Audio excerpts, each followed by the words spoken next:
Assalamualaikum warahmatullahi wabarakatuh. Salam sehat untuk kita semua. Perkenalkan, saya Najla Fazila Windra. Dan saya Tridela Puspita. Hari ini kami akan menyampaikan hasil analisis kami terkait penggunaan dan penghentian alat kontrasepsi pada wanita usia subur, khususnya di Kabupaten Deli Serdang, berdasarkan data Susenas tahun 2022. Topik ini kami angkat karena penggunaan alat kontrasepsi masih menjadi isu yang sangat penting dalam upaya pengendalian kelahiran dan peningkatan kualitas kesehatan reproduksi, terutama bagi wanita usia subur. Dengan melihat data Susenas, kami mencoba untuk mengetahui metode kontrasepsi apa yang paling banyak digunakan, apa alasan penghentian penggunaannya, serta bagaimana sikap dan keinginan wanita terhadap kehamilan. Kami berharap hasil dari analisis ini dapat memberikan gambaran yang lebih jelas dan bisa menjadi bahan pertimbangan dalam upaya peningkatan pelayanan program keluarga berencana di daerah tersebut. Langsung saja, berikut kami paparkan tujuan, metode, hasil, dan kesimpulan dari penelitian kami. Silakan disimak. Sebelum masuk ke hasil analisis, kami akan menjelaskan terlebih dahulu mengenai tujuan dan metode yang digunakan dalam penelitian ini. Penelitian ini memiliki 4 tujuan utama, yaitu yang pertama, untuk mendeskripsikan sejauh mana penggunaan alat kontrasepsi pada wanita usia subur di Kabupaten Deli Serdang. Kedua, untuk mengetahui jenis alat kontrasepsi apa yang paling banyak digunakan oleh para responden. Ketiga, untuk mengidentifikasi alasan-alasan mengapa wanita usia subur menghentikan atau mengganti metode kontrasepsi yang sebelumnya digunakan. Dan keempat, untuk memberikan informasi berbasis data dari Susenas tahun 2022 yang dapat digunakan sebagai dasar dalam mendukung program keluarga berencana di wilayah tersebut. Metode penelitian ini menggunakan pendekatan deskriptif kuantitatif, yaitu pendekatan yang bertujuan untuk menggambarkan fenomena berdasarkan data yang ada tanpa melakukan analisis hubungan sebab akibat. Data yang digunakan adalah data sekunder yang diperoleh dari Susenas Maret 2022, khususnya dari modul core atau keterangan operasional rumah tangga yang berisi informasi tentang kependudukan dan keluarga. Jumlah responden dalam penelitian ini sebanyak 2.419 wanita usia subur dengan estimasi populasi mencapai sekitar 373.238 jiwa.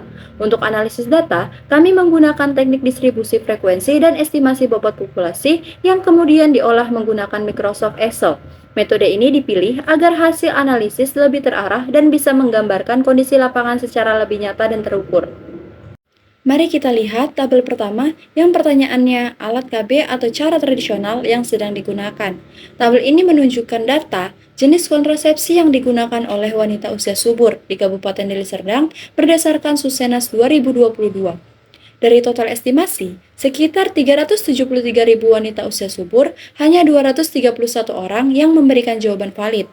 Dari data tersebut, terlihat bahwa metode kontrasepsi modern jangka pendek masih menjadi pilihan utama.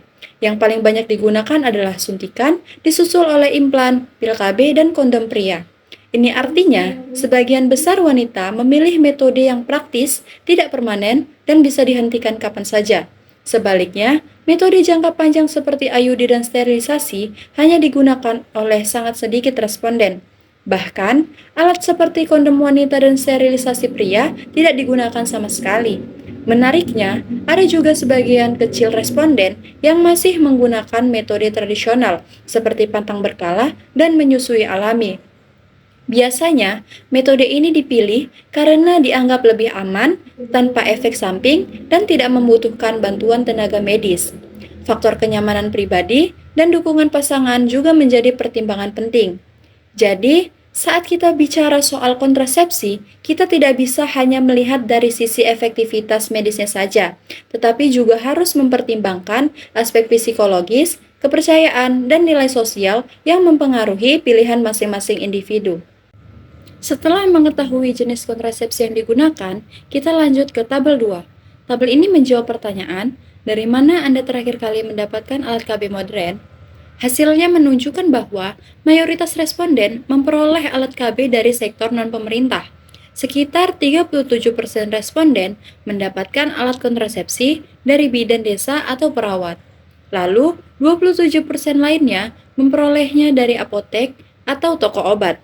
Sementara itu, hanya sekitar 15% yang mengakses layanan KB melalui fasilitas pemerintah seperti puskesmas, pustu, atau klinik.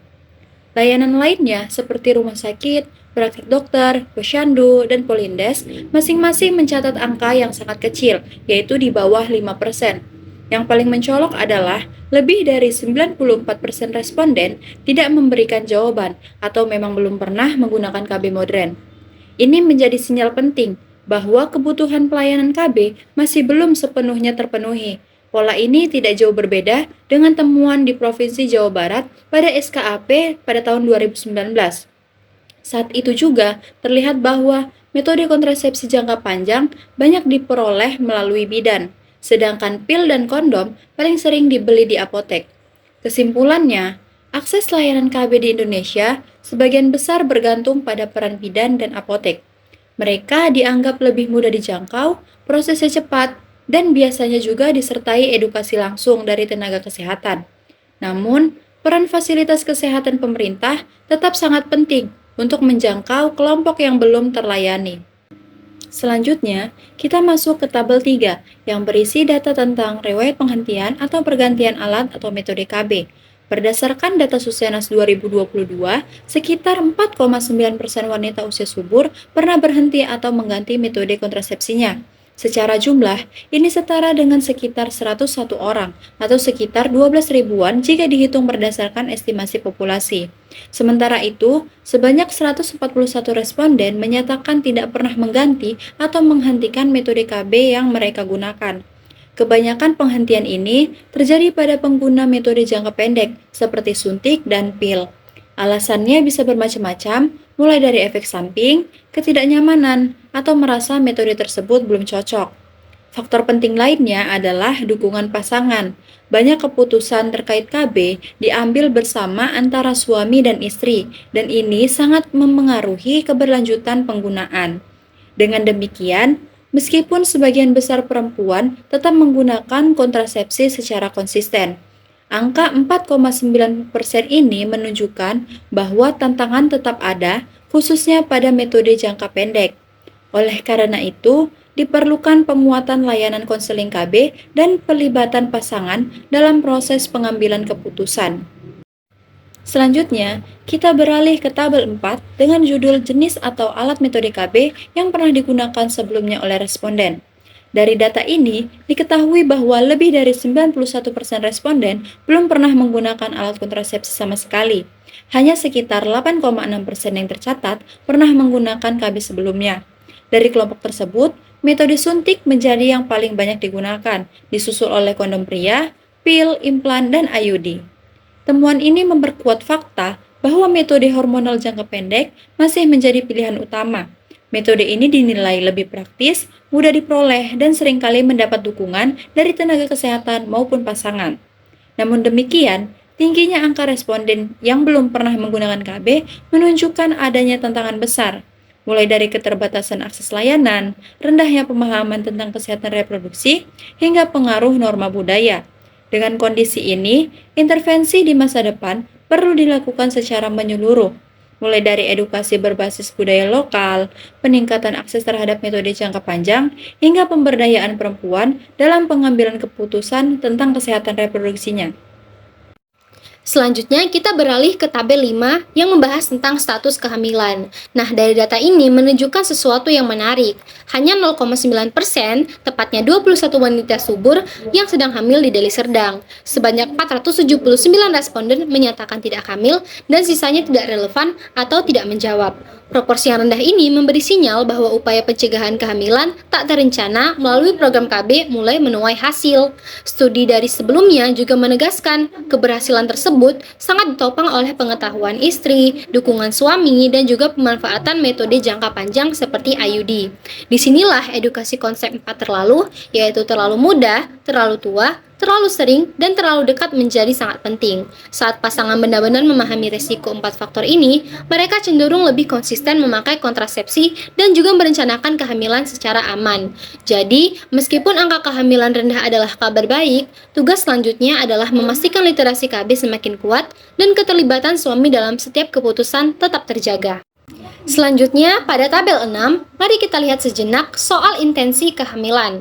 Dari 2.419 wanita usia subur yang disurvei, hanya 21 orang yang memang sedang hamil, dan 19 diantaranya menyatakan kehamilan itu diinginkan. Hanya 2 kasus kehamilan yang tidak diinginkan muncul di data. Sisanya, lebih dari 2.300 responden tidak relevan karena memang tidak hamil saat survei. Fakta ini memperkuat gambaran bahwa setidaknya pada kelompok kecil yang hamil, mayoritas telah merencanakan kehamilan mereka. Studi dari sebelumnya juga mengingatkan bahwa kesiapan semacam ini sangat dipengaruhi riwayat penggunaan KB, dukungan pasangan, dan juga faktor usia. Meski angkanya kecil, setiap kehamilan yang tidak diinginkan tetap krusial.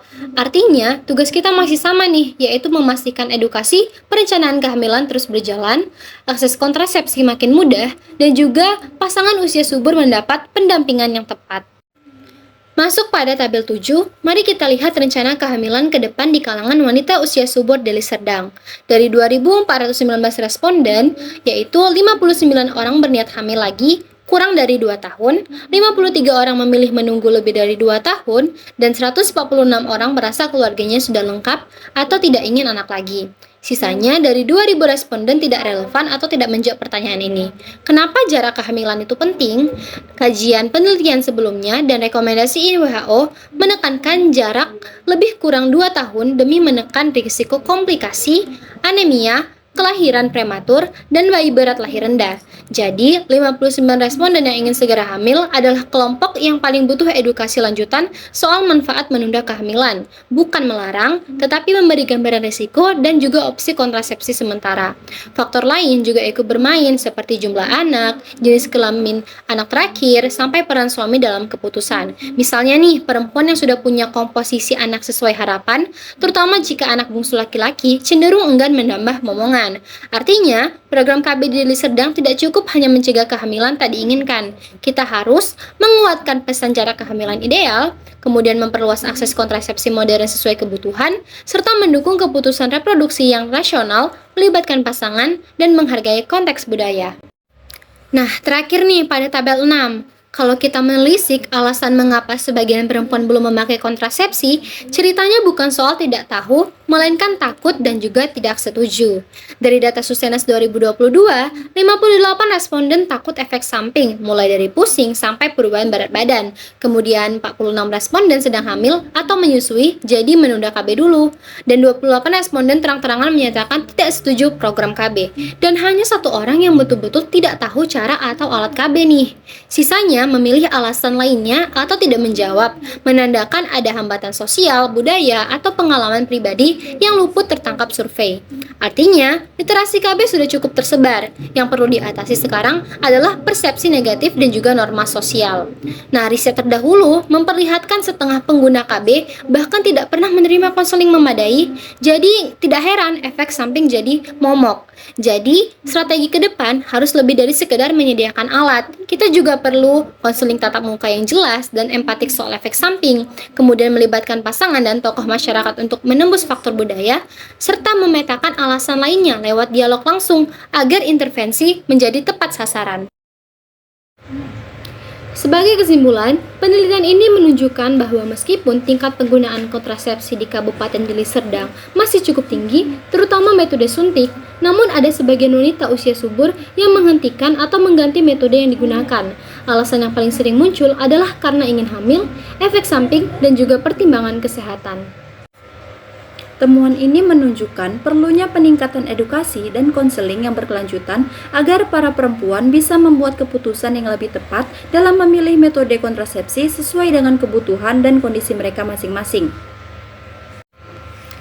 Kami berharap hasil analisis ini bisa memberikan gambaran yang bermanfaat, khususnya dalam mendukung program keluarga berencana dan pelayanan kesehatan reproduksi yang lebih baik ke depannya. Demikian pemaparan dari kami. Terima kasih atas perhatian dan waktunya. Mohon maaf jika ada kekurangan dalam penyampaian. Wassalamualaikum warahmatullahi wabarakatuh.